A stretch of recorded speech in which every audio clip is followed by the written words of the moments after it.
Hello everyone, welcome back to the Baby Gowda YouTube channel. Last ವಿಡಿಯೋದಲ್ಲಿ periods normal and abnormal discuss ಮಾಡಿದೆ. ಈ ವಿಡಿಯೋದಲ್ಲಿ periods ಬಗ್ಗೆ ಇರೋ ಕಾಮನ್ ಕ್ವಶನ್ ನ ಡಿಸ್ಕಸ್ ಮಾಡ್ತೀನಿ. ಫಸ್ಟ್ ಕ್ವಶನ್, ಫಸ್ಟ್ ಪೀರಿಯಡ್ ನ ಯಾವಾಗ ಆಗ್ತಾರೆ?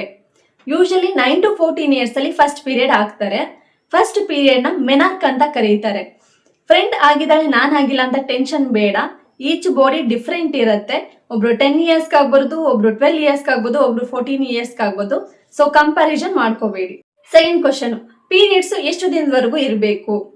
3 to 7 ಡೇಸ್ ನಾರ್ಮಲ್. ಕೆಲವೊಬ್ಬರಿಗೆ 3 ಡೇಸ್ ವರೆಗೂ ಆಗುತ್ತೆ, ಕೆಲವೊಬ್ಬರಿಗೆ 5 ಡೇಸ್ ವರೆಗೂ ಆಗುತ್ತೆ, ಕೆಲವೊಬ್ಬರಿಗೆ 7 ಡೇಸ್ ವರೆಗೂ ಆಗುತ್ತೆ. So body to body different ಇರೋದ್ರಿಂದ ಕೆಲವೊಬ್ಬರಿಗೆ 3 ಡೇಸ್ಗೆ ಸ್ಟಾಪ್ ಆಗುತ್ತೆ, ಕೆಲವೊಬ್ಬರಿಗೆ 5 ಡೇಸ್ ಆಗ್ಬೋದು, ಕೆಲವೊಬ್ಬರಿಗೆ 7 ಡೇಸ್ ಆಗ್ಬೋದು. 3 to 7 days completely normal. Next question, periods ಯಾವಾಗ ಲೇಟ್ ಆಗುತ್ತೆ?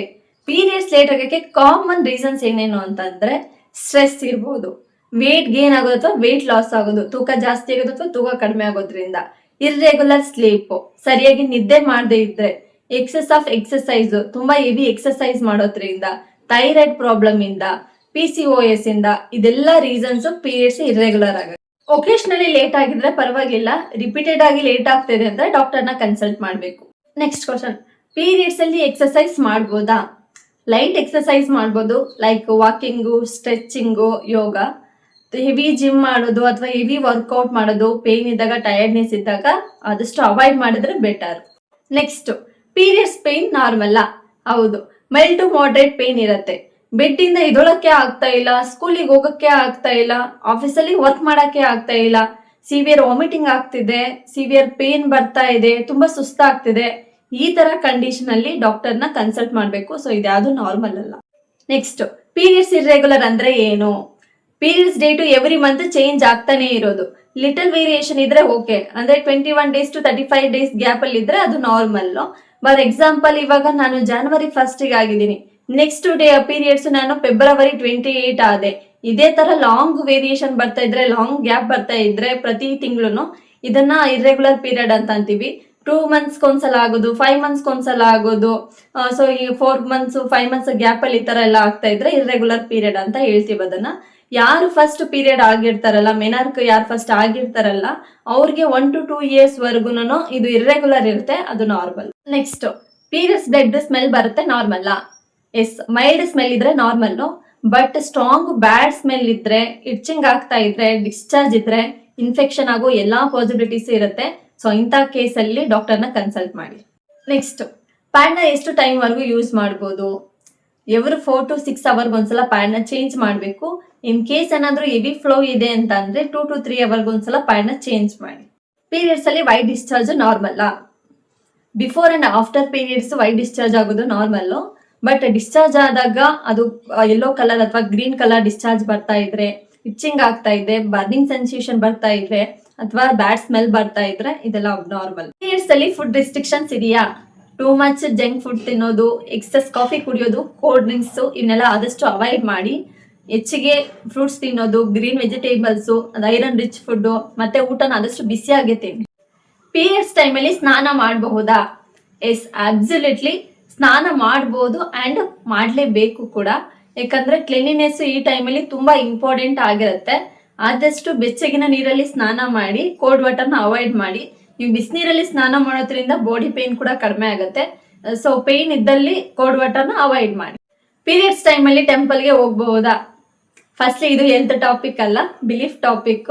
ಮೆಡಿಕಲ್ ಯಾವುದೇ ತರ ರಿಸ್ಟ್ರಿಕ್ಷನ್ಸ್ ಇಲ್ಲ, ನಿಮ್ಮ ಕಂಫರ್ಟೇಬಲ್ ಅಂಡ್ ಬಿಲೀಫ್ ಮೇಲೆ ಇದು ಡಿಪೆಂಡ್ ಆಗಿರುತ್ತೆ. ಪೀರಿಯಡ್ಸ್ ಟೈಮಲ್ಲಿ heavy bleeding normal? First 1 to 2 days heavy okay. But ಆ ಟೈಮಲ್ಲೂ ನಿಮ್ಗೆ ಹೆವಿ ಬ್ಲೀಡಿಂಗ್ ಅಂದ್ರೆ ಎವ್ರಿ ಅವರ್ ಪ್ಯಾಡ್ ಚೇಂಜ್ ಮಾಡ್ತಾನೆ ಇರ್ಬೇಕಾಗುತ್ತೆ, ಅಷ್ಟು ಬ್ಲೀಡಿಂಗ್ ಆಗ್ತಿದೆ ಅಂದ್ರೆ ಅದೊಂದು ಡೇಂಜರ್ ಸೈನ್. ಸೊ ಅಂತ ಕಂಡೀಷನ್ ಅಲ್ಲಿ ನೀವು ಡಾಕ್ಟರ್ಗೆ ತೋರಿಸಬೇಕಾಗತ್ತೆ. ಪೀರಿಯಡ್ಸ್ ಟೈಮಲ್ಲಿ ಹೆಡ್ಏಕ್ ಬರುತ್ತೆ, ಯಾಕೆ? ಇದು ಹಾರ್ಮೋನ್ ಫ್ಲಕ್ಚುಯೇಷನ್ ಆಗೋದ್ರಿಂದ ಆಗುತ್ತೆ. ಅಂಡ್ ಲೋ ಶುಗರ್ ಅಥವಾ ಲೋ BP ಇದ್ರೂ ಆಗುತ್ತೆ. ಆದಷ್ಟು ಚೆನ್ನಾಗಿ ರೆಸ್ಟ್ ತಗೊಳ್ಳಿ, ಜಾಸ್ತಿ ವಾಟರ್ ಕುಡೀರಿ, ಲೈಟ್ ಫುಡ್ ನ ಯೂಸ್ ಮಾಡಿ. ಪೀರಿಯಡ್ಸ್ ಟೈಮಲ್ಲಿ breast pain normal? Yes, hormone effect ಇಂದ ಬ್ರೆಸ್ಟ್ ಪೇನ್ ಬರುತ್ತೆ. ಬಟ್ ಸಿವಿಯರ್ ಪೇನ್ ಇದ್ರೆ ಲಮ್ಸ್ ಏನಾದ್ರು ಇದೆಯಾ ಅಂತ ಚೆಕ್ ಮಾಡಬೇಕು.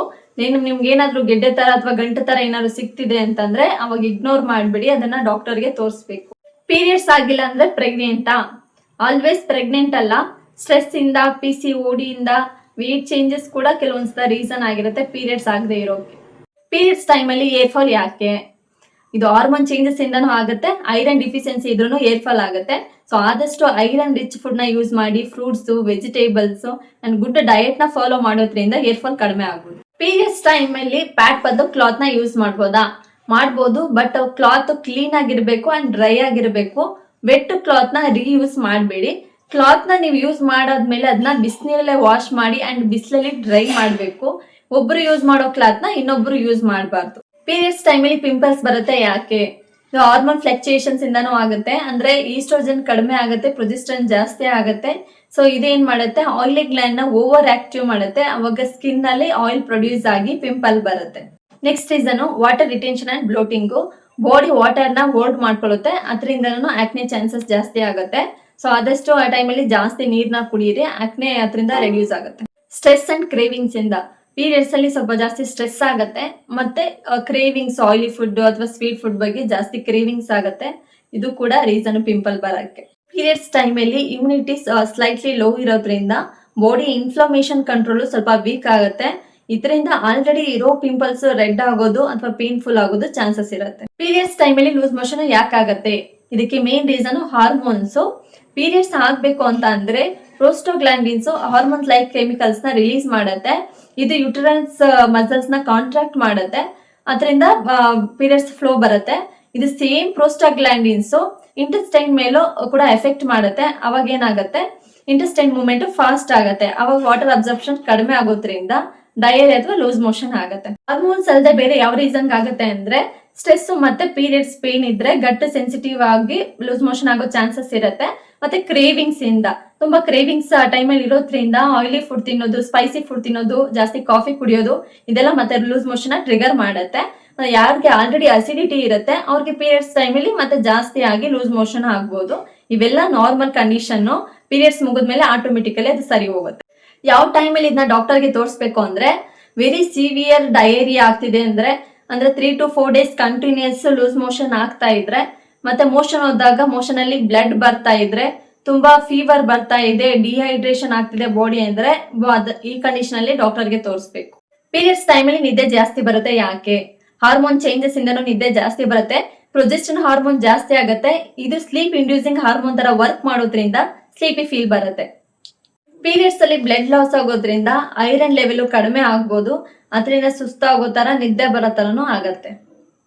ಪೀರಿಯಡ್ಸ್ ಟೈಮಲ್ಲಿ ಮೂಡ್ ಸ್ವಿಂಗ್ಸ್, ಎಮೋಷನಲ್ ಫೀಲ್ ಜಾಸ್ತಿ ಇರುತ್ತೆ, ಅದರಿಂದ ಬ್ರೈನ್ ಟಯರ್ಡ್ ಆಗಿ ನಿದ್ದೆ ಬರುತ್ತೆ. ಯುಟರಸ್ ಕಾಂಟ್ರಾಕ್ಷನ್ಸ್, ಹಾರ್ಮೋನಲ್ ವರ್ಕ್ ಎಲ್ಲಾನು ಎನರ್ಜಿನ ಯೂಸ್ ಮಾಡೋದ್ರಿಂದ ಬಾಡಿಲಿ ಎನರ್ಜಿ ಕಡಿಮೆ ಆಗುತ್ತೆ. ಅವಾಗ ಟಯರ್ಡ್ ಫೀಲ್ ಆಗಿ ಬಾಡಿ ರೆಸ್ಟ್ ಬೇಕು ಅಂತ ಕೇಳುತ್ತೆ, ಅದರಿಂದನೂ ನಿದ್ದೆ ಬರುತ್ತೆ. ಪ್ರೋಸ್ಟೋಗ್ಲಾಂಡಿನ್ ಎಫೆಕ್ಟ್ ಇಂದನೂ ನಿದ್ದೆ ಜಾಸ್ತಿ ಆಗುತ್ತೆ. ಇವು ಪೇನ್ ಕಂಟ್ರೋಲ್ ಮಾಡೋದ್ರ ಜೊತೆಗೆ ಸ್ಲೀಪಿನೆಸ್ ಇನ್ಕ್ರೀಸ್ ಮಾಡುತ್ತೆ. ಇದೊಂದು ನ್ಯಾಚುರಲ್ ಪ್ರೋಸೆಸ್. ಸೊ ಯಾರು ಇದನ್ನ ಲೇಸಿನೆಸ್ ಅಂತ ಭಾವಿಸ್ಬೇಡಿ. ಓಕೆ ಫ್ರೆಂಡ್ಸ್, ಈ ವಿಡಿಯೋ ನಿಮ್ಗೆ ಯೂಸ್ಫುಲ್ ಆಗಿದ್ರೆ ಲೈಕ್, ಶೇರ್ ಮಾಡಿ. ಹಾಗೆ ಮರಿದ ನನ್ನ ಚಾನೆಲ್ ಸಬ್ಸ್ಕ್ರೈಬ್ ಮಾಡ್ಕೊಳ್ಳಿ. ಏನಾದ್ರೂ ಡೌಟ್ಸ್ ಇದ್ರೆ ಕಮೆಂಟ್ಸ್ ಅಲ್ಲಿ ಕೇಳಿ, ನೆಕ್ಸ್ಟ್ ವಿಡಿಯೋದಲ್ಲಿ ಅದಕ್ಕೆ ಆನ್ಸರ್ ಮಾಡ್ತೀನಿ. ನೆಕ್ಸ್ಟ್ ವಿಡಿಯೋದಲ್ಲಿ ಪೀರಿಯಡ್ಸ್ ಪ್ರಾಬ್ಲಮ್ಗೆ ಹೋಮ್ ರೆಮಿಡೀಸ್ ನ ಹೇಳ್ತೀನಿ. Thank you, bye bye, love you all.